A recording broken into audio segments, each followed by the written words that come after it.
The morning Clara Ashworth boarded the westbound stage out of Kansas City, she told herself that a woman could learn to love a man she had never met, the same way she could learn to love a country she had never seen, slowly, with patience, and with enough desperation to make it feel like choice. It was the spring of 1874, and the Great Plains stretched out ahead of her like a promise nobody had bothered to sign. The air smelled of red dust and wild sage, of something older than the settlements that tried to tame it. Clara pressed her face close to the leather curtain of the stagecoach window and watched the last respectable buildings of Kansas City disappear behind a curtain of brown distance, and she breathed in deeply, the way a person breathes before going underwater. She was 22 years old. She had $32 sewn into the hem of her traveling skirt, a small leather trunk, and a letter from a man named Edmund Hale of Tucson, Arizona Territory, who had advertised in the Kansas City Courier for a woman of good character and modest temperament to become his wife. Clara was not sure she possessed either quality in sufficient amounts, but she had answered the advertisement anyway, because her father's debts had eaten the house, the furniture, and finally the last of her choices, and a man with a prosperous dry goods store in Tucson had seemed as reasonable a destination as any. Edmund Hale's letter had been neat, precise, and almost entirely free of warmth. He had described his business, his house, and his expectations with the same tone he might have used to list inventory. He was 38 years old, a widower, in good health. He needed a capable woman.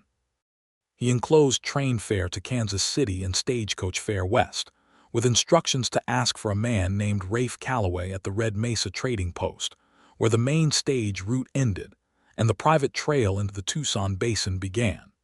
Mr. Hale had written that Rafe Calloway was a reliable man who knew the territory, that he had hired him to escort Clara safely the final distance, and that Clara should trust him and follow his lead.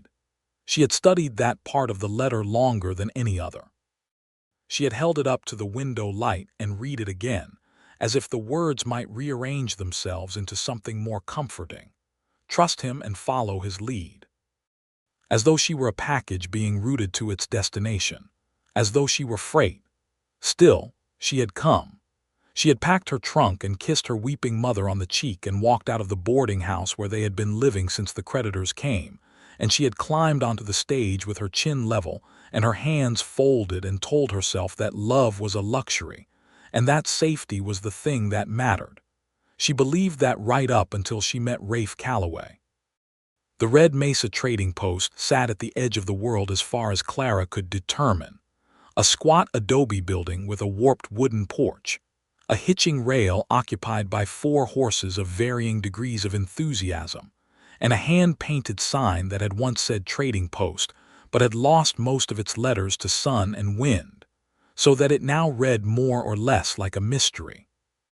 The stage had deposited her there with her trunk and one other passenger, an old rancher who immediately went inside without looking at her, and Clara had stood in the blinding afternoon light and wondered if this was the moment her plan unraveled completely. "You must be Miss Ashworth." She turned toward the voice. He was leaning against one of the porch posts with the comfortable ease of a man who had been leaning against things his whole life, as though the world were simply a series of surfaces to rest against while he figured out what he thought. He was tall, though not dramatically so, with shoulders that suggested consistent hard work rather than show. His hat was dark brown and pushed back just enough that she could see his face clearly, a face that was weathered but young, with strong lines and dark eyes that caught the light in a way she had not expected from this setting, from this errand, from any of this. He might have been 28 or 29. He had a few days' worth of dark stubble and a mouth that looked like it might smile more easily than it let on. "I am," she said, because it seemed the most reasonable response to her own name. He pushed off the post and came down the 2 porch steps toward her. He reached out and took her trunk without asking, which under other circumstances she might have resented, but her arms were tired and the trunk was heavy and she let him. "Rafe Calloway," he said. "Yes," she said again. Mr. Hale told me. Something moved across his face at the sound of that name. Not quite a flinch, not quite discomfort, but something like a man who hears a word he has been thinking about too much. It vanished quickly. "We'll start out first thing tomorrow," he said. "Evening's too far along for the trail. There's a room inside for you. I'll sleep with the horses." "Is that necessary?" "Yes, ma'am." He set her trunk down on the porch and looked at her with those direct, dark eyes. "The trail from here to Tucson takes roughly 8 to 10 days depending on weather and what else comes up. It's not always simple country. I need you to follow my lead when I say something's important, and I need you to trust that I know this land." She heard the echo of Edmund Hale's letter in those words, trust him and follow his lead, and she wondered briefly if all men spoke to her as though she were an arrangement to be managed. "I'm not a difficult person," she said. "I didn't say you were. You said it like you expected me to be." He looked at her for a moment longer, and then something in his expression shifted just slightly, like a door opening a crack. "Fair enough," he said. "I suppose I usually carry freight. Freight doesn't talk back." "No," he said, and this time the corner of his mouth did move. "It doesn't." They ate supper separately. She at the trading post's small table with the proprietor's wife, who was kind and spoke in a combination of Spanish and English that Clara found soothing, and Rafe presumably somewhere outside, though she could see through the window that the horses had been fed and watered, and that someone had checked the tack with thoroughness. She watched him work in the dusky blue evening light, and thought that he moved through the world like a man who expected nothing from it, which was not the same as being unhappy. It was something else, something settled. She fell asleep on the narrow rope bed under 2 wool blankets and dreamed of nothing she could name. They set out before sunrise, the sky still that deep bruised purple that came before the pink. Rafe already saddled on a bay horse that he called Hector, and a second horse, a steady chestnut mare named Bessie, prepared for Clara. Her own riding was adequate but not confident, and she said so without embarrassment when she mounted. "Bessie is patient," Rafe said. "You'll be fine." The land they rode through in those first 2 days was extraordinary in the way that things are extraordinary when you have never seen them and have no frame for comparison. Clara had grown up in Missouri, in the middle of trees and green, and this landscape, the rolling ochre grassland giving way to red rock formations that stood like monuments without denomination, was so foreign to her eyes that it felt more like riding through a painting than through actual geography. She asked Rafe about things as they rode, and at first his answers were brief and informational, the answers of a guide. But she asked with genuine curiosity, not with the decorative interest of a woman trying to seem charming, and she thought he noticed the difference. By the second afternoon he was telling her things she hadn't asked, the name of a particular rock formation that the Navajo called something she struggled to repeat, the way you could read weather in the western sky 3 hours before it arrived, the signs that water was nearby even when the land looked dry as paper. "How long have you been doing this?" she asked on the second evening, when they had made camp in the shelter of a red rock overhang, and Rafe had built a small fire with the efficiency of long practice. Escorting, he handed her the tin cup of coffee he had made, and she took it with both hands because the desert night was colder than she had imagined. "Guiding, living out here." He thought about it. "My family came west when I was 11. My father had a spread south of Santa Fe. I was working cattle by 13. He poured his own coffee and settled back against the rock.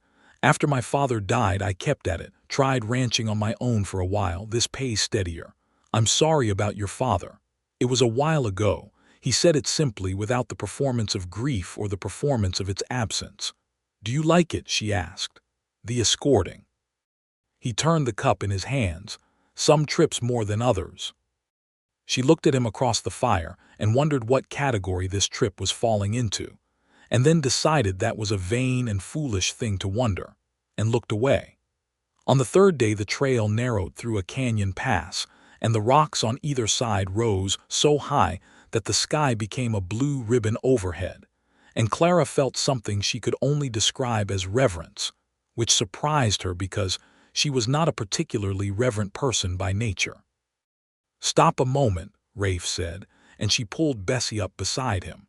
He was watching the canyon walls above them, still and alert, and Clara had already learned enough to be still and alert beside him. Two riders appeared at the canyon's far end. They slowed when they saw Rafe and Clara, and Rafe shifted in his saddle in a way that was barely visible but that Clara understood meant something. "Just keep riding steady," he said quietly. "Don't look worried." "I am worried."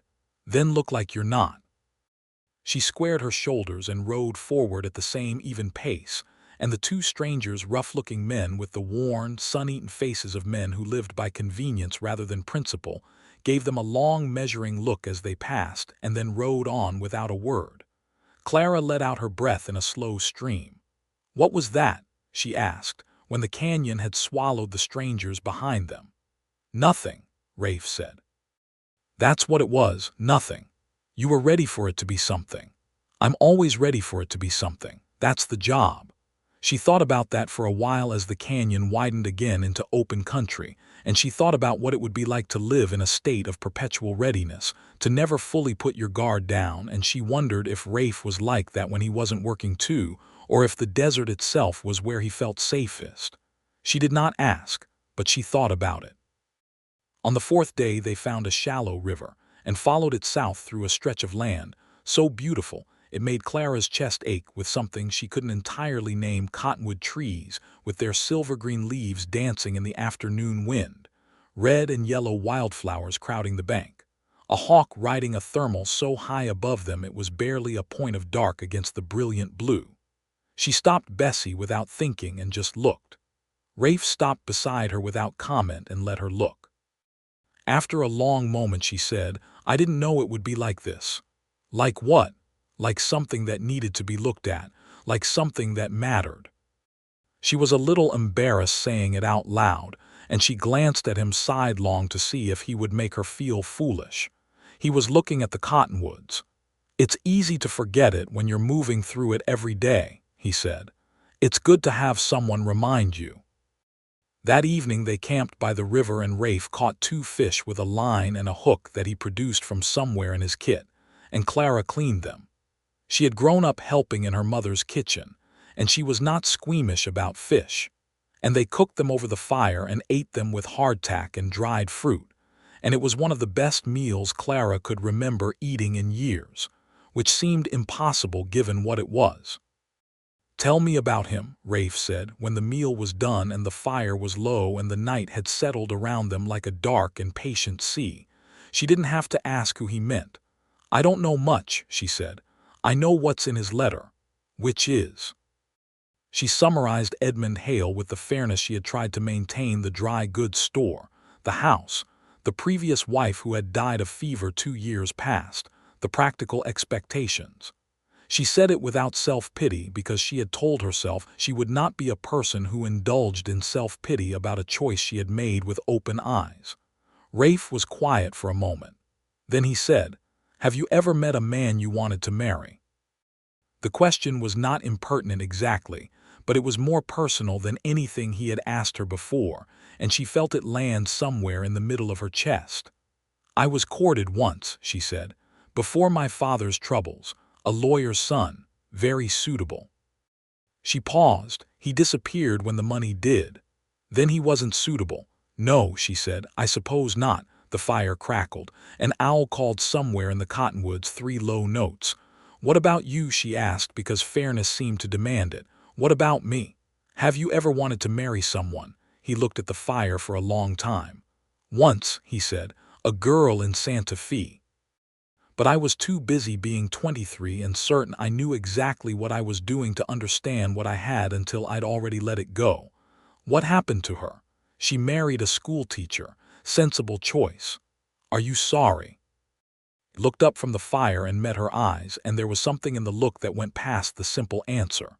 "I used to be," he said. "Lately I'm not sure anymore." She didn't ask him to explain that. She wasn't ready for what the explanation might mean. The 5th day brought weather. The sky turned green to the southwest around mid-morning, a sulphurous, greenish light that Rafe watched with the focused attention of a man reading a message in a language he knew well. "We need to find shelter," he said. "Real shelter, not rock overhang. Is there any?" "There's a homestead, a couple named Dwyer about 4 miles east of the trail. I've stopped there before. They'll take us in." They rode fast, faster than Clara had ridden since they'd started, Bessie's chestnut flanks working hard beneath her, the wind already picking up and whipping grit against Clara's face so that she had to squint. The sky turned darker and stranger, and then the rain came, not gradually, not politely, but in a sudden furious wall of water that hit them so completely that Clara was soaked through in the time it took to draw one breath. Rafe was beside her the whole time, steering them unerringly east through the rain, until the Dwyer homestead appeared, a low adobe house with a barn set back behind it, and they rode into the barn as the storm came down in earnest, shaking the walls and turning the world outside to white noise and fury. Inside the barn it was warm and smelled of hay and horses. Clara slid off Bessie and stood for a moment just breathing, her hair plastered to her neck and her traveling dress likely ruined, and she began to shake with the cold of the wet. And before she had decided what to do about it, Rafe was beside her and had stripped off his coat, which was somewhat drier than her own things because it was treated leather, and put it around her shoulders with the matter-of-fact efficiency of a man who saw a problem and solved it. "Thank you," she said, her teeth making an embarrassing sound. "I'll get the horses settled," he said. "The Dwyers will be in soon." The Dwyers were a married couple in their 50s, Hannah and Clement, who appeared at the barn door with lanterns and absolute lack of surprise, as though stranded travelers were a regular and welcome occurrence.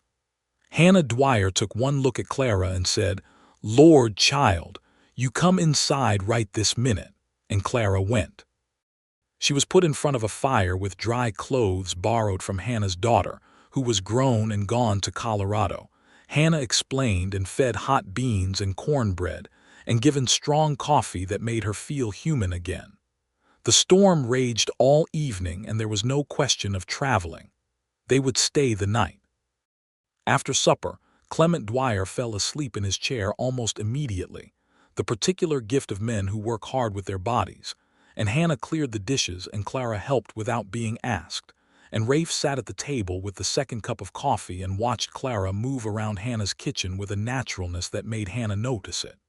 "He's a good man," Hannah said quietly to Clara, when they were at the washing basin with their backs to Rafe. "I've known Rafe Calloway for 3 years. He's a good man." Clara kept her eyes on the dish she was drying. "He's been very capable on the trail," she said, which was true and also careful. Hannah looked at her with the penetrating directness of a woman who has lived long enough to see things clearly. "That isn't what I said," she said, and then went back to washing. The next morning the storm was gone, leaving the world scrubbed clean and gleaming and smelling of wet earth and bloom. They thanked the Dwyers with genuine warmth. Rafe pressed some coins into Clement's hand despite Clement's protest, and Clara hugged Hannah, which she had not planned to do but which happened anyway because Hannah's arms came around her, and it was the kind of hug that felt like a benediction. As they rode away from the homestead and back onto the trail south, the day was so clear and new that it seemed to belong to a different world than the one they had left the day before. Clara felt something she could not fully account for, a lightness, a sense that the storm had washed away something she'd been carrying. She looked at Rafe riding beside her, his hat drying in the sun, his attention on the trail ahead with that habitual alertness, and she thought about what Hannah Dwyer had said. He's a good man. Not a capable man, not a reliable man. A good man.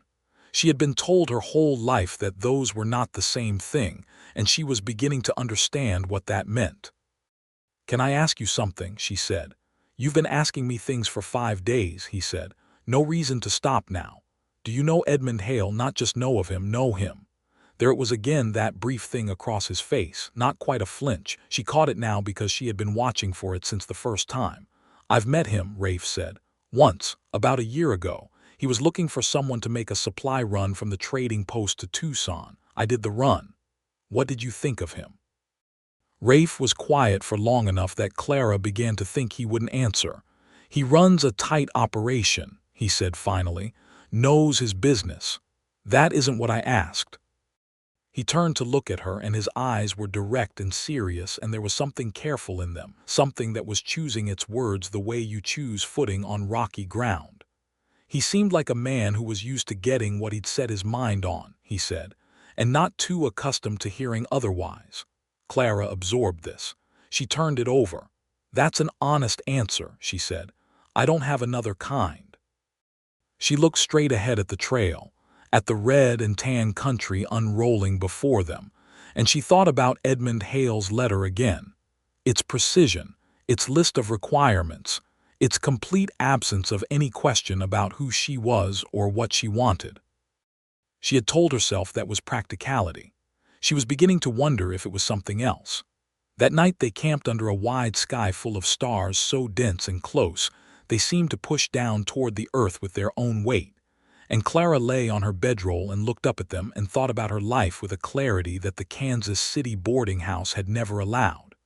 She heard Rafe banking the fire, heard him settle onto his own bedroll on the other side of it, heard him still. She thought he was asleep, and then he said quietly into the dark, "You should see it in winter. The stars are even colder and clearer. You come this way in winter. Sometimes, depends on the work. Don't you want a place to stay? A home?" A pause. The fire settled, sending a small cascade of sparks up into the darkness. "I've thought about it," he said. "I just haven't found the reason yet." She didn't say anything to that. She lay there with the stars pressing down and the night air cool against her face and something warm and uncomfortable growing in the center of her chest that she absolutely refused to name.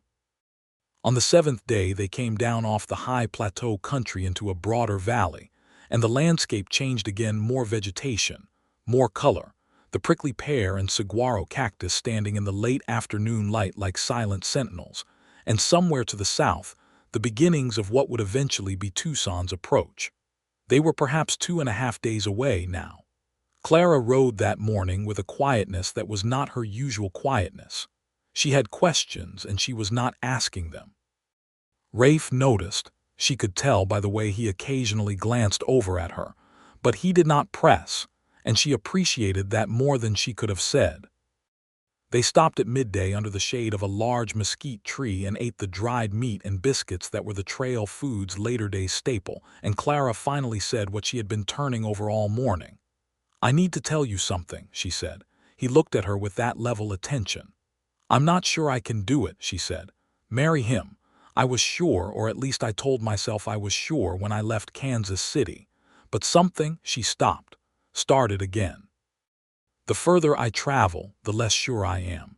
And I know that makes me look foolish or ungrateful or reckless, because the man has paid my fare and arranged my escort, and he is expecting me." She had not meant to say all of that. She had not meant to say any of it. She watched Rafe's face for the response. He did not look surprised. He looked like a man who had been waiting for this, which somehow made it both harder and easier. "You're not foolish," he said. "I'm having doubts about a commitment I made by letter to a man I have never met," she said. "That seems fairly foolish. Making the commitment in the first place might have been something you did because you had no other choice," he said.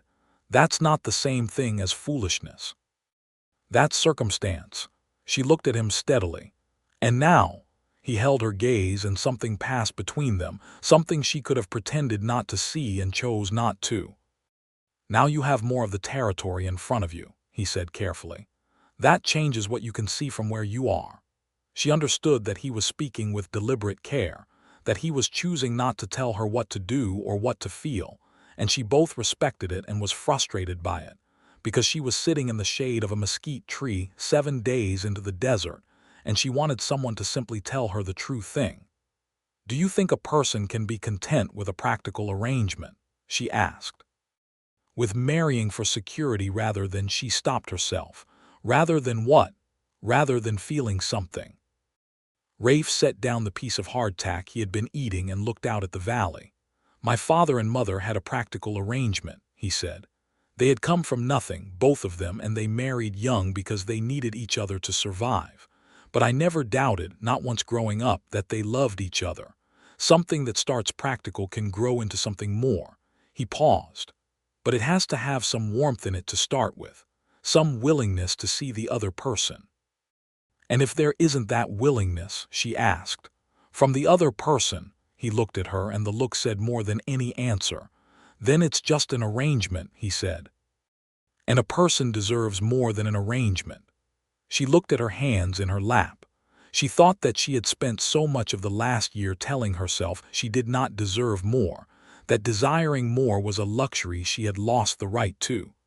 She thought about Edmund Hale's letter and its list of requirements and not a single question.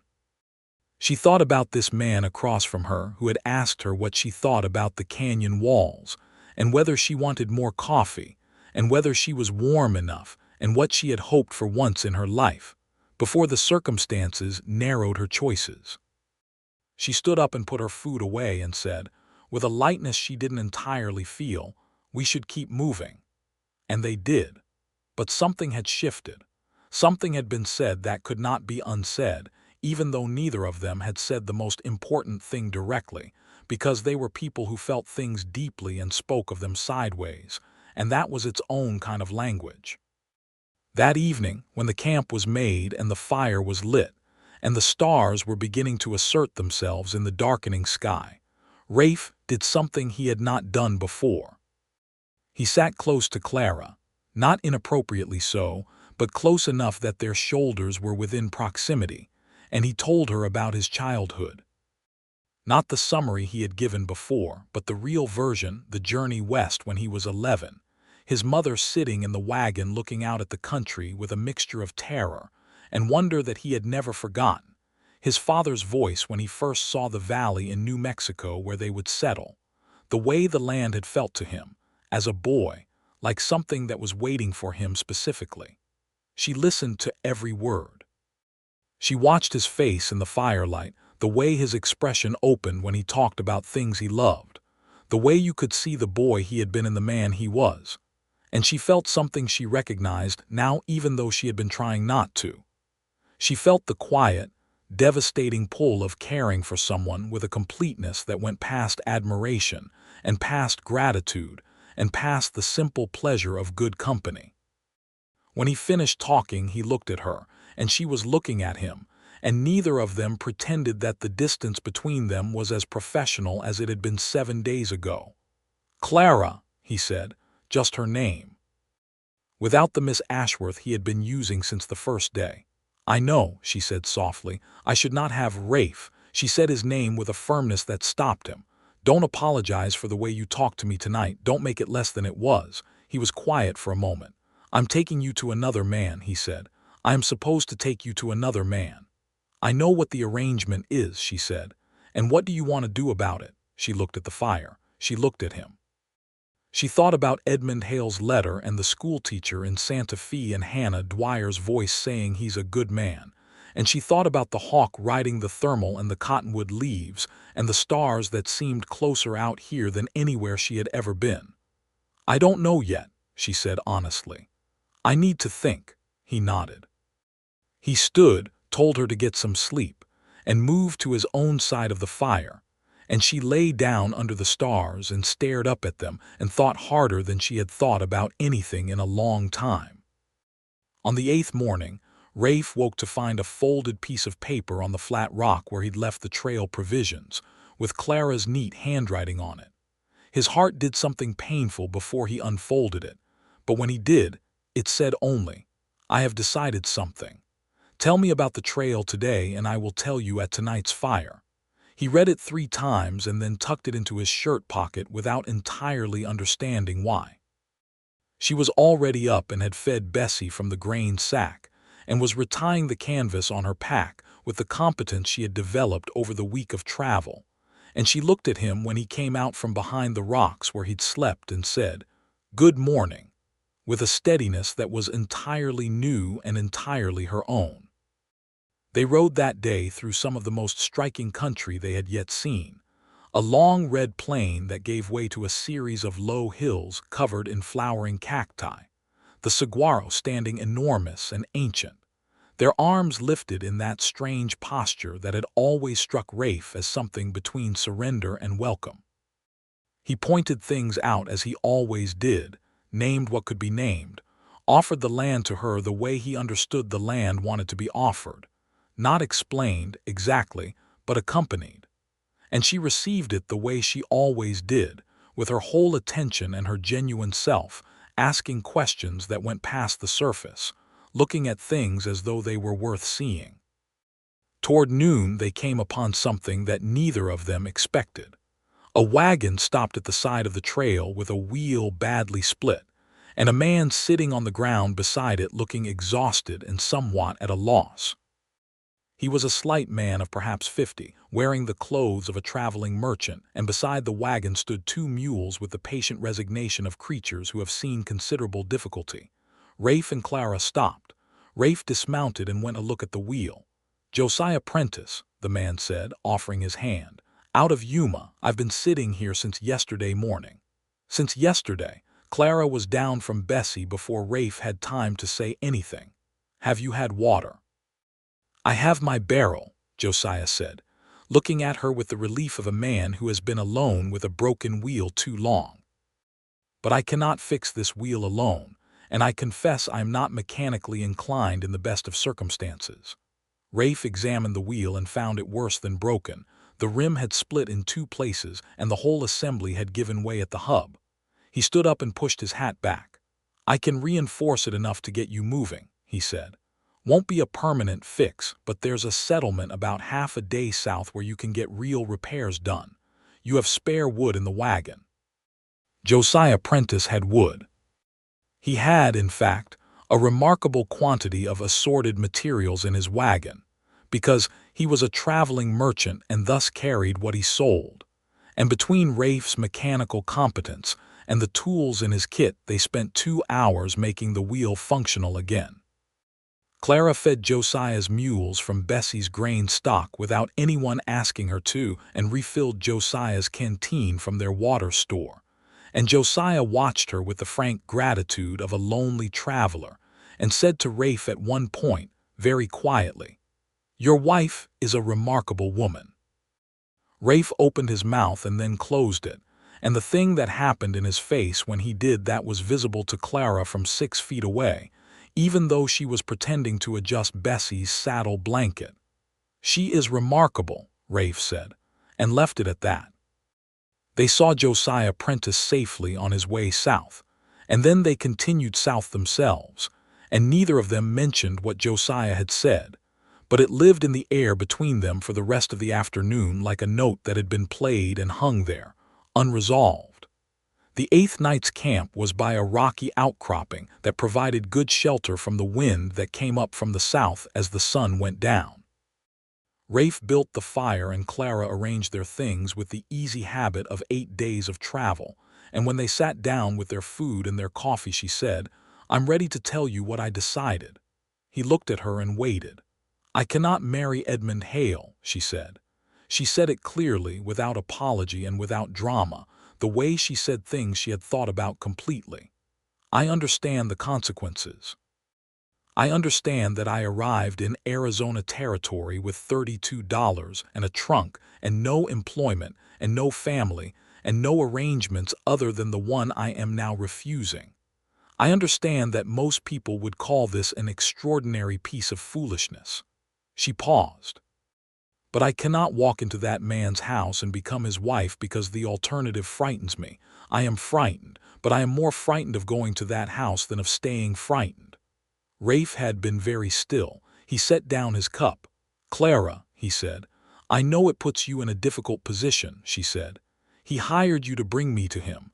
I am telling you I won't go. You have fulfilled every professional obligation. You have kept me safe and fed and on the trail for 8 days, and that is what he paid you for.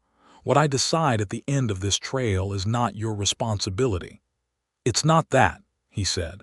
"It's not the professional difficulty I'm thinking about." "Then what are you thinking about?" He looked at her with those dark eyes that held the firelight in them, and he said something that came up from somewhere deeper than the careful, measured things he usually said. I am thinking that you are the most real person I have sat across a fire from in my entire life, and I have been sitting here for 8 days trying to remind myself of my job and my obligation, and the fact that I am supposed to be delivering you somewhere, and I am failing at the reminding part quite substantially. She sat very still. Rafe, I know what I am, he said. I know what I have. Which is a good horse and a reputation for reliability and a bedroll that's seen better days. I'm not a man with a house and a prosperous business and someone's idea of a future. You are someone's idea of a future, she said, and her voice was quiet but very certain. He looked at her as though she had said something in a language he was still learning. Whose? He asked. Mine, she said, if you want to be. The fire between them was very small and very bright, and the night around them was enormous and full of stars, and they sat looking at each other across the small bright fire. And then Rafe Calloway, who was a man of action and very few superfluous words, moved around the fire to where Clara sat and took her hand in his with a gentleness that was entirely sincere and somewhat undone, and he said, There's still the matter of Edmund Hale. I know, she said. I will have to speak with him. I know. He won't be pleased. I imagine not. She looked at their joined hands. But that is a problem for Tucson, and we are still a day and a half away from Tucson. He almost smiled. You've gotten good at trail math. I've had an excellent teacher. He held her hand and they sat by the fire and talked until the stars began to tip toward morning, talked about things they had not said yet, about what they wanted and what they feared, and what the possible shapes of a life might look like if you built it from the ground up in a country that was still being figured out. Clara told him about her mother and her father and the way her childhood had looked before the debts arrived, and the way it had looked after, and Rafe told her about a piece of land he had seen near the San Pedro River that he had thought about for 2 years, a valley with good grass and water where the soil was the right color, and the mountains rose to the east in a way that made the mornings look like something worth getting up for. You should have it, she said. It would take everything I've saved, he said. And work beyond that. I'm not afraid of work, she said. He looked at her and the look was long and serious and warm and everything he hadn't said directly. No, he said. I don't think you are. He did not kiss her that night. He was that kind of man, the kind who understood that some things needed to be done in the right order, and that the right order in this case meant that Edmund Hale needed to be spoken to first, that things needed to be handled correctly and honestly, because anything less would taint what came after, and neither of them wanted that. But he did not let go of her hand until the fire burned very low, and when he finally settled back to his side of the camp to sleep, he said good night to her in a voice that was completely different from any of the other good nights. The 9th day they rode differently. There was no awkwardness between them. That was the thing that surprised Clara most. She had expected that the evening's honesty would make the daytime strange, that they would ride self-consciously and speak carefully. But it was the opposite. The morning was easy and warm, and they rode close together and talked without effort and stopped at midday in a place where a natural spring pushed up out of the rock and filled a clear pool, and they ate lunch beside it and watched a coyote come to drink at the far edge, completely unimpressed by their presence. He thinks we're harmless, Clara said. We are harmless, Rafe said. To him. She laughed, and he watched her laugh with an expression that he was no longer bothering to keep neutral. That afternoon, they encountered something that pulled them briefly out of the brightness of the day and into something harder and more truthful. They passed through a stretch of country where, set back from the trail a 1/4 mile, stood the remains of what had once been a homestead. The walls still standing but roofless, the chimney intact but cold, the land around it grown back to scrub. Rafe looked at it for a long moment and Clara followed his gaze. What happened there? She asked. Could be a lot of things, he said carefully. Fire, disease. People who found the land harder than they expected and moved on. He paused. Or land disputes. The territory's full of them. Families who came in good faith and found that good faith wasn't always enough. Clara thought about the families who had come west, all of them, the settlers and the people who had been here before the settlers, the ones whose land this had been before the maps were redrawn and the borders moved and the promises were made and broken. She had read about it in newspapers back in Kansas City, but reading about it and riding through the evidence of it were entirely different things. "It's not simple country," she said. "No," he said. "It's not. It's beautiful and it's real and it's not simple, and anyone who came here thinking it would be simple paid for the mistake." She thought about that as they rode. She thought about what it meant to build something in a place like this, not just a house or a business but a life, with full knowledge of how hard it was and how uncertain, and with the choice to do it anyway because the alternatives were worse, or because this was where you felt yourself most fully, or both. She thought about what Rafe had said about the valley by the San Pedro River, and the mountains that made the mornings worth getting up for, and she felt something deep and certain settle into place in her chest. They camped the 9th night at the edge of what was clearly approaching civilization. They could see in the far southern distance the faint lights of Tucson, barely visible, a handful of small, warm dots in the dark. Tomorrow would bring them there. Neither of them mentioned it for a while. Then Rafe said, "I want to say something before we get there." "Say it," she said. He looked at the distant lights and then at her. "I am going to do this correctly," he said. "I am going to ride into Tucson, and I am going to speak to Edmund Hale directly and honestly, man to man. I'm going to return every coin he paid me for this escort, and I'm going to tell him that you have changed your mind and that it is entirely your right to do so. I'm not going to sneak away with you in the night or pretend something didn't happen or let him think you simply failed to arrive." "I know," she said quietly. "I need to tell you that because I need you to understand what kind of man I'm trying to be," he said. "Not what kind of cowboy I've been. What kind of man." She looked at him for a long moment in the firelight, and everything she felt rose up in her and she did not try to contain it. "I know exactly what kind of man you are," she said. "Hannah Dwyer told me." He looked puzzled. "What did Hannah say?" "That you were a good man," Clara said. "I didn't need her to tell me by the time she said it, but I appreciated the confirmation."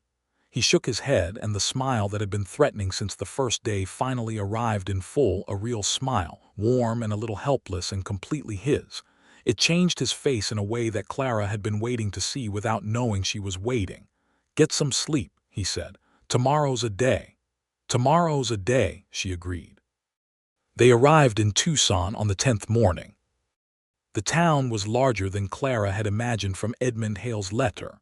Not a frontier settlement so much as a genuine town in the making, with proper streets and a mix of adobe and frame buildings, a courthouse in progress, several saloons and a dry goods store that was larger than most of what surrounded it, with a painted sign that read Hale's Mercantile in strong black letters. Clara's stomach tightened.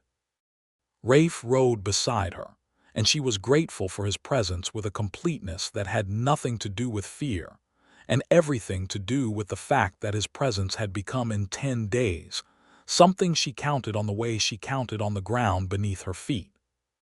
They tied the horses at the rail outside Hale's Mercantile and went inside.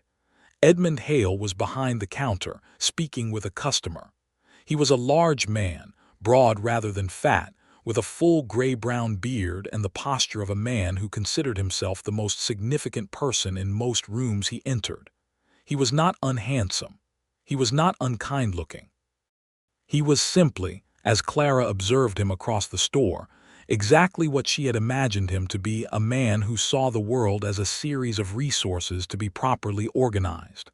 He saw them and his expression shifted to something that was almost warmth, or at least its practical substitute. "Miss Ashworth," he said, coming around the counter. He looked at her with the assessing attention of a man inspecting a purchase, and Clara held herself still and straight. "You've arrived safely. Good." He turned to Rafe with a nod. "Calloway." "Mr. Hale," Rafe said. His voice was level and clear. "I'd like a word with you privately if you're willing." Hale looked between them. Something moved behind his eyes, a calculation. a reading of the space between them, and his expression became very controlled. "Is there a problem with the Escort?" "No problem with the Escort," Rafe said, "but a conversation is needed." Hale looked at Clara. Clara met his eyes steadily and did not look away, and something in her expression told him everything before Rafe said a word, because Edmund Hale was not a stupid man, whatever else he was. He led them to the back room of the store. Clara stood with her hands folded and her chin level while Rafe spoke, and Rafe said every word he had promised to say, clear, honest, respectful. He explained that Clara had made a decision during the journey, that she had determined she could not honor the arrangement, that this was entirely her right and entirely her decision. He placed the payment for the Escort on Hale's desk and stepped back. Hale was quiet for a long moment. Clara could see the calculations happening behind his eyes, the cost of argument, the question of his dignity, the practical reality that a woman who had decided she would not marry him was not a woman he could compel, not in any honorable way, and Edmund Hale was, she believed, a man who cared about honor at least partly because of what it cost in reputation. "You might have written a letter from the trading post," he said to Clara, and there was more hurt in it than anger, which surprised her. "I might have," she said honestly. "I'm sorry for the distance you've been inconvenienced."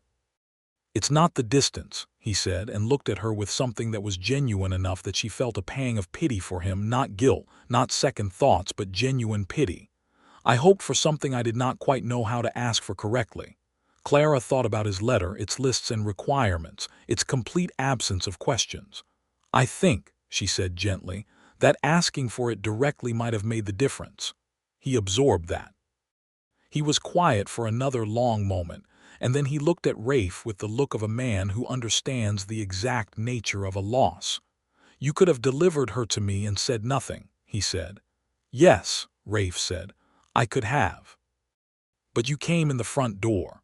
"Yes," Hale exhaled. He looked at the money on his desk and then pushed it toward Rafe. "Keep it," he said. "You earned it." Rafe shook his head and left it on the desk. "I didn't complete the job," he said. Hale looked at him for a long moment and then made a sound that was almost but not quite a laugh. "No," he said, "I suppose you didn't."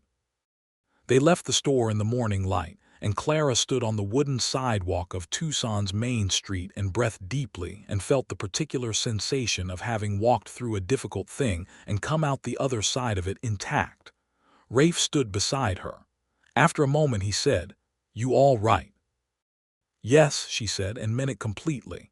"There's a boarding house on the next street," he said. "Respectable, run by a woman named Mrs. Cardenas. You'll be safe there while we figure out what comes next." "While we figure out what comes next," she repeated, testing the word.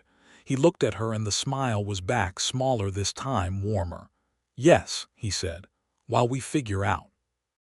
Mrs. Cardenas was a compact woman in her 60s, who ran her boarding house like a benevolent general, with absolute standards and genuine warmth toward anyone who met them. She installed Clara in a clean room with a real bed and a window that looked east toward the mountains, and she looked at Rafe when she showed them the room and said in Spanish-accented English, "You'll be in the room downstairs, Mr. Calloway."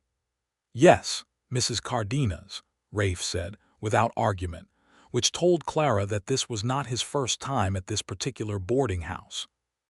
That afternoon Clara walked the town alone for the first time, and Tucson revealed itself to be a place of surprising complexity. Not the rough settlement she had half expected, but a community in genuine formation, with a mix of Mexican and American residents, the old adobe architecture, and the newer frame buildings existing side by side, children playing in the streets, the smell of baking bread and horse dung and coal smoke and desert sage all mingled together in the warm spring air. She found a small Mexican restaurant where she ate the best food she'd had in weeks, a bowl of something with peppers and cheese and a tortilla on the side, and she sat at the outdoor table in the sunshine and felt, for the first time in a very long time, that her future was a thing she had some part in shaping. She went back to the boarding house and wrote a letter to her mother. She told her mother everything, the journey, the decision about Edmund Hale, all of it. She wrote the letter with the honesty her mother deserved, and then folded it and sealed it, and did not let herself second-guess it. Then she wrote a second letter to Edmund Hale, separate from the conversation they had already had, because she felt he deserved that too, a written acknowledgement, an apology for any real harm done, a genuine wish for his future happiness. She was not the right woman for him. She hoped he would find the right woman, someone who came to him willingly and with her whole heart, and she wished him that sincerely. She handed both letters to Mrs. Cardenas for posting and then went downstairs and found Rafe in the small parlor with a cup of coffee, looking at a folded map. He looked up when she came in. "Sit with me," he said. "I want to show you something." She sat beside him at the parlor table and he unfolded the map, a hand-drawn thing, not a printed map, dense with notations in his own writing. "Here," he said, pointing. "San Pedro River, this valley." His finger traced a region about 60 miles northeast of Tucson. "The land is available. I checked on it when I was last through Tucson before this Escort job. It's good land, Clara. River access, grazing, soil that'll grow things with proper attention." She looked at the map and then at him. "How much?" "Most of what I've saved," he said. "I wasn't going to do it alone. It doesn't make sense to do it alone." He met her eyes. "It makes sense with two people." She felt the full weight of what he was offering, not just the land and the future, but the directness of the offer itself, the way he was saying it without dressing it up or making it less than it was. "Rafe," she said. "I'm not a man who's good at speeches," he said. "You know that by now." "I do know that," she said. "So I will just say it plainly." He folded the map carefully, as if the act of folding it was part of the commitment. "I want to marry you. I want to buy that land and build something on it that means something, and I want to do it with you, because in 10 days on the trail you have shown me more of who you are than most people show in years, and what you've shown me is someone I don't want to ride away from." He paused. "That is every true thing I know how to say." Clara looked at him for a long, quiet moment. She thought about the Kansas City boarding house and the letter with its list of requirements, and the $32 in her hem, and the girl she had been 2 weeks ago who told herself that love was a luxury. She thought about the canyon walls and the cottonwood trees and the hawk on the thermal and the stars coming down close, and she thought about this man beside her who had never once asked her to be anything other than exactly what she was. "Yes," she said, simply, completely, the same way she'd answered to her own name on the first day, except that this time the word held everything. His exhale was long and unsteady in a way that told her exactly how much he had been hoping for that answer, and she found that she loved him even more for the showing of it. They were married 3 weeks later, in the small Catholic church on Tucson's eastern edge, because Mrs. Cardenas knew the priest, and the priest was willing, and Rafe was a man who believed in doing things properly once he decided to do them. Clara wore her second-best dress, which happened to be the blue one, and Rafe wore his cleanest shirt and had his hair cut by the barber on the main street, and Mrs. Cardenas served as witness alongside a rancher friend of Rafe's named Pete Hollies, who shook Rafe's hand 3 times after the ceremony as though he couldn't quite believe it. Hannah and Clement Dwyer were written to, and sent their warmest congratulations, along with a small parcel that turned out to contain a jar of Hannah's preserved peaches and a handmade quilt in blue and cream.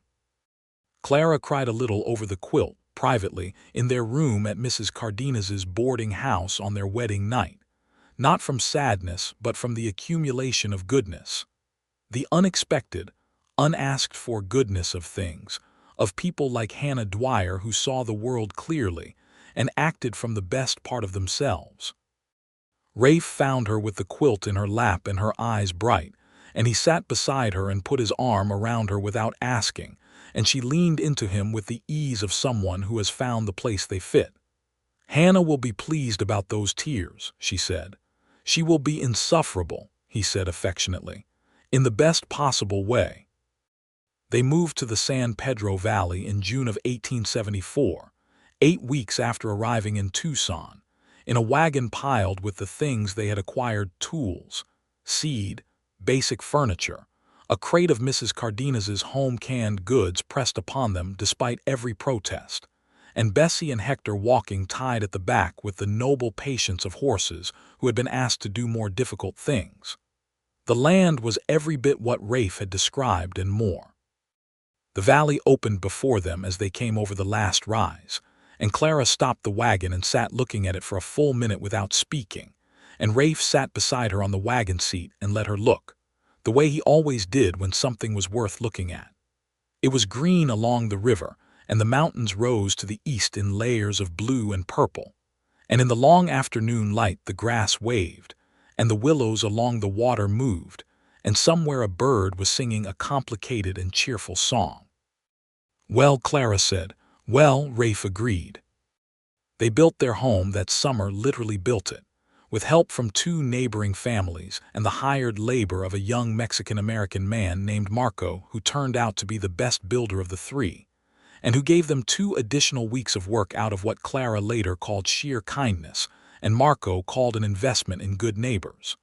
The house was adobe, low and solid, with thick walls that kept the heat out and a covered porch that faced the mountain view. They planted a kitchen garden and a row of cottonwoods along the south side of the house, because Clara had loved the cottonwoods by the river on the 5th day of the trail, and Rafe had remembered.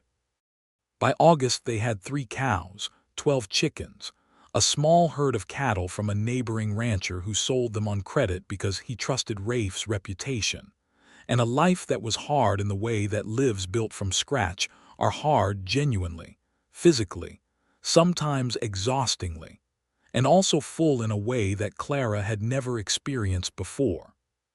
She worked alongside Rafe with the complete investment of a woman who is not doing something because she has to, but because it is hers, because the morning light on the eastern mountains is something she chose to be in front of every day, because the sound of his voice across the yard calling something about the cattle is a sound she chose, and the choosing makes all the difference. She wrote to her mother every 2 weeks, and by autumn she had convinced her mother to come west. The journey was easier than Clara had made it, she wrote, which was not entirely true but true enough. Her mother arrived in Tucson in October by the stagecoach and was met by both Clara and Rafe, and she stood on the Tucson street and looked at her daughter's sun-browned face, and the easy way she stood beside this tall, dark-eyed man, and the way they looked at each other when they didn't think the other was noticing. And she said, "Oh, Clara," in a tone that contained 10 years of worry and their resolution. Rafe's mother's recipe for something she had learned from a neighbor in New Mexico produced the bread that Clara made every Monday morning, and the smell of it baking filled the house in a way that felt like continuity, like a thread connecting things across time and distance. Rafe showed her the recipe from a worn and barely legible note his mother had kept in her Bible, and Clara wrote it out properly and kept it in the kitchen, and when they had guests, she always made it. Josiah Prentice came through the San Pedro Valley in November, recognizing the homestead by the cottonwood row that had been described to him by a neighbor, and he stayed 2 nights and mended their harness with impressive skill, and left them a small crate of goods from his wagon at a price that Clara suspected was substantially below what he would charge anyone else.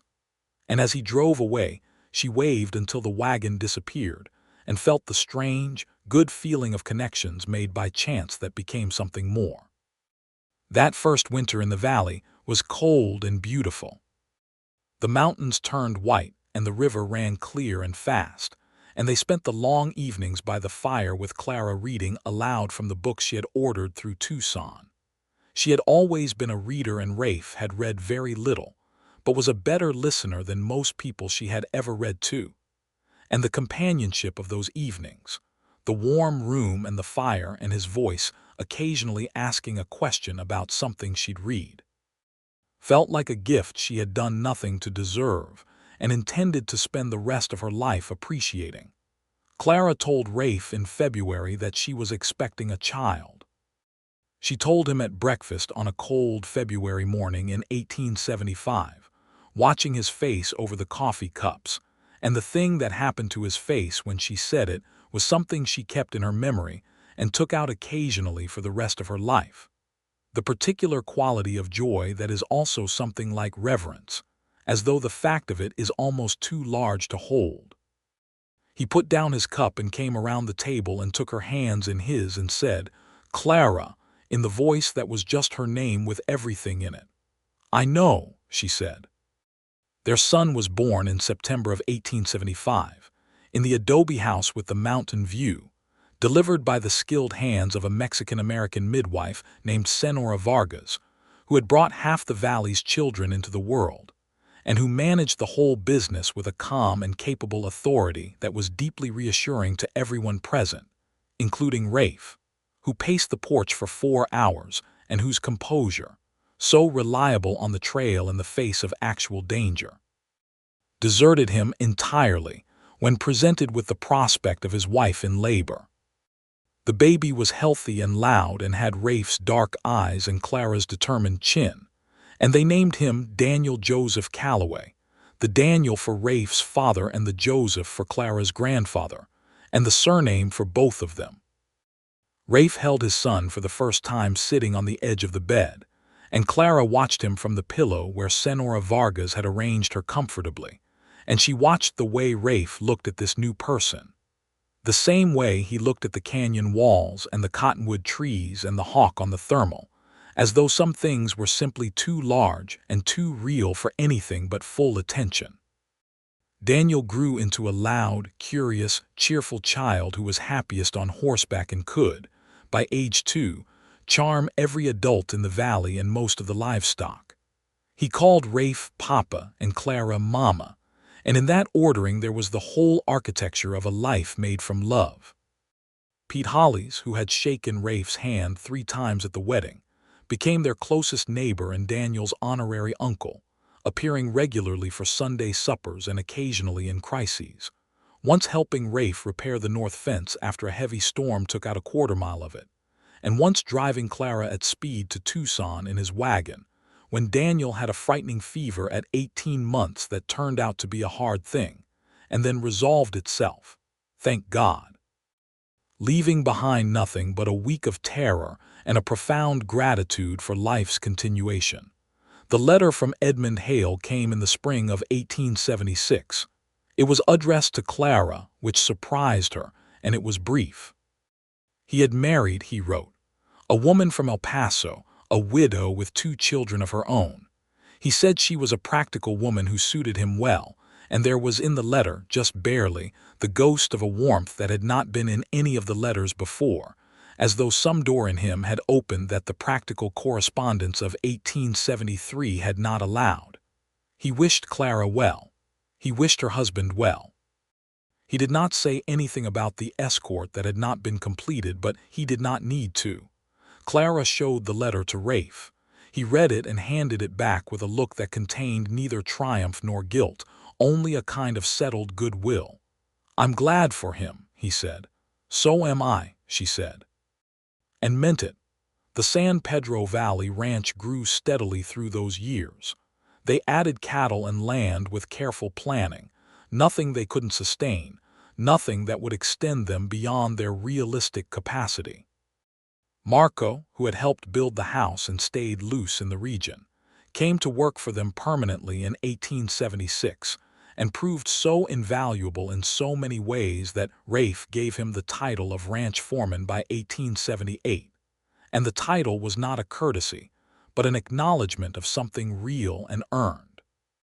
Clara's mother had stayed the winter of 1874 and then could not quite bring herself to leave, and eventually had simply remained, occupying a small room at the back of the house and making herself useful in a dozen ways and becoming, as the years passed, a fixture of the household that none of them could imagine being without. She learned to make tortillas from Senora Vargas and grew roses in the kitchen garden and read to Daniel every evening when she could, and she had a contentment in the San Pedro Valley that she had never managed in Kansas City, and Clara watched her mother bloom in the western light and thought that sometimes terrible circumstances produced, at their far ends, things that could not have been reached by any gentler road. In 1878, their second child came, a girl this time, born in November with a full head of dark hair and Clara's green eyes, and a temperament that was, from the very first days, absolutely determined to have things exactly as she wished them. They named her Rose, for Clara's mother's roses, and also because the word was short and strong and suited the child immediately. By the time Rose was walking, Daniel was 4 and completely convinced that his primary role in life was to introduce his sister to every corner of the ranch at once, which Rafe managed with the patient vigilance of a man who has herded things more challenging than cattle, and who never once raised his voice about it. On an evening in the spring of 1879, Clara sat on the covered porch of the adobe house in the last of the day's light, watching the mountains go from blue to purple to the deep, particular color that the desert sky made out of the setting sun. Daniel was inside with her mother, being read to. Rose was asleep in her cradle, which was visible through the open door. The cattle were settled. The evening was warm and still. Rafe came and sat beside her on the porch bench, the one they had built together in the second year, and he brought 2 cups of coffee and handed her one and settled back with the ease of a man who has found the place where he is exactly right. "You know," Clara said, looking at the mountains, "there is a moment in the trail between the Red Mesa trading post and this valley, a specific moment, around the 5th day by the river with the cottonwoods, where I thought that I had never seen anything so beautiful in my life." "I remember," Rafe said. "I was wrong," she said. He looked at her. "This is more beautiful," she said. "All of this." She gestured broadly, the house, the valley, the mountains, the door where the sound of her mother's reading voice drifted out alongside the smell of supper. "This is more." He was quiet for a moment, the way he always was when something landed in him deeply. Then he said, "I never finished that job." She turned to look at him. "Rafe, I was supposed to escort you to your fiancé," he said, and there was something in his voice that was equal parts gravity and the suppressed warmth she had come to know as the particular texture of his humor. "I never completed that journey." "No," she agreed, and the amusement in her own voice was soft and warm and completely genuine. "You are an absolute failure at your professional obligations." He took her hand, the way he had taken it on the 8th night across the small, bright fire, and held it with the same gentleness that was entirely sincere. "The worst escort in the territory," he said. "The very worst," she confirmed. Daniel's voice came from inside, asking for one more chapter, please, and her mother's voice answered him with the particular warmth of a grandmother who has decided that bedtimes are more of a guideline. And Rose stirred in her cradle and settled again, and the mountains went deeper into their purple, and the evening star appeared, the first one, always the first and brightest above the eastern ridge. Clara leaned her head against Rafe's shoulder, and he put his arm around her, and they sat in the warm spring dark on the porch of the house they had built, the house on the land they had chosen, in the life they had made from a trail that was supposed to lead somewhere else. And the not completing of that journey was the best thing he had ever done. The years that followed were built from the same materials, work and weather, and the particular texture of days that matter because they are ordinary, because they accumulate into something that can be held and named. The cattle herd grew. The kitchen garden expanded under Clara's mother's increasingly confident management. Daniel went to school in the settlement school that opened 8 miles down the valley in 1880, riding there on a small brown pony that he named, with great seriousness, Thunder, despite its placid and unhurried nature. Rose attended that same school 3 years later and distinguished herself immediately by correcting the schoolteacher on a matter of geography, which was mortifying to Clara in the moment and made Rafe laugh until he had to leave the room, and which the schoolteacher, a young man named Mr. Briggs, who was earnest and good-natured, and took the correction with genuine grace later, said, was the moment he realized Rafe Calloway was going to be considerably more interesting than his average student. Marco built his own small house on the north end of the ranch property, and married a woman from Tucson named Alina in 1880, and their wedding was held at the Calloway ranch house, because the porch and the mountain view were too good to waste, and the party lasted until well past midnight and involved music from 3 musicians Alina had brought from Tucson, and dancing that Clara had not known she was still capable of, and that turned out to be a very fine discovery. Pete Hollis, who had never quite gotten around to marrying, was a permanent fixture at their Sunday table, and would remain so for the rest of his considerable life, becoming eventually the beloved eccentric great-uncle figure in the children's world, the one who knew the best stories and the worst jokes, and who taught Daniel to play cards at an age that Clara found questionable and Rafe said was just practical. Josiah Prentice came through the valley 3 more times over those years, always stopping, always bringing news from the wider world along with whatever he was selling, and he was the one who told them in 1880 that the railroad was coming through the territory in ways that would change things considerably. Which it did, eventually, though the San Pedro Valley was far enough from the main lines that the change was gradual and mostly, from Clara's perspective, a matter of being able to order things from further away in less time. She ordered books. She always ordered books. The year Daniel turned 10, he asked his father one evening. They were mending fence together, a father and son activity that had become a ritual, how he and his mother had met. Rafe leaned on his fence post and looked at his son, who had his dark eyes and his mother's chin, and the particular combined intensity of both of them, and he told the story honestly, the way he told things. The advertisement and the Escort job and the trail from the Red Mesa trading post across the territory, and the campfires and the canyon and the cottonwoods, and the decision that had been made not in one moment but across many of them, and the conversation at the Hale Mercantile and then Mrs. Cardenas's boarding house and the map on the parlor table.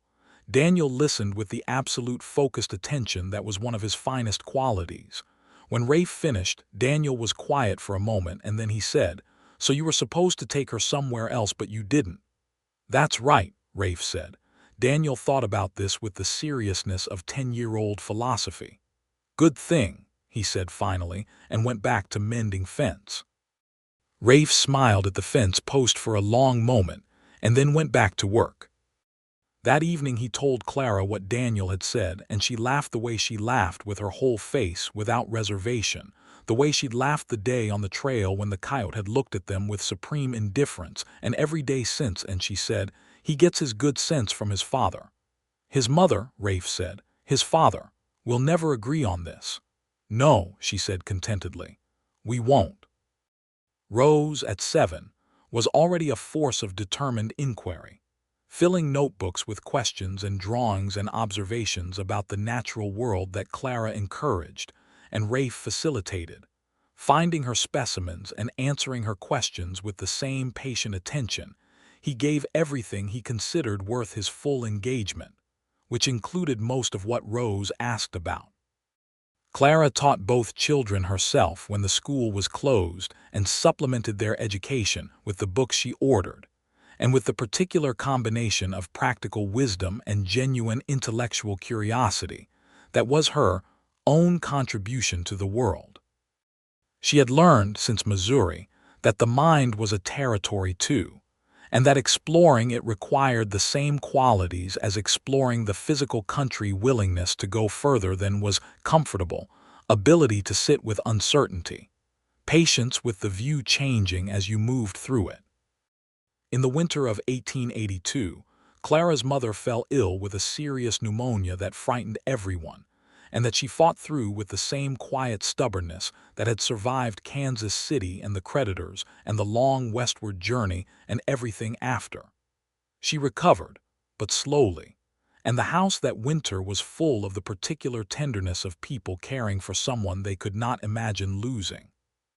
Clara nursed her mother through it with Rafe beside her, and at the end of it, when her mother was sitting up in the warm room and eating soup and saying she felt perfectly fine now, and they all needed to stop hovering, Clara went out to the porch and sat down in the cold winter air and just breathed and let the emotion move through her without censoring it.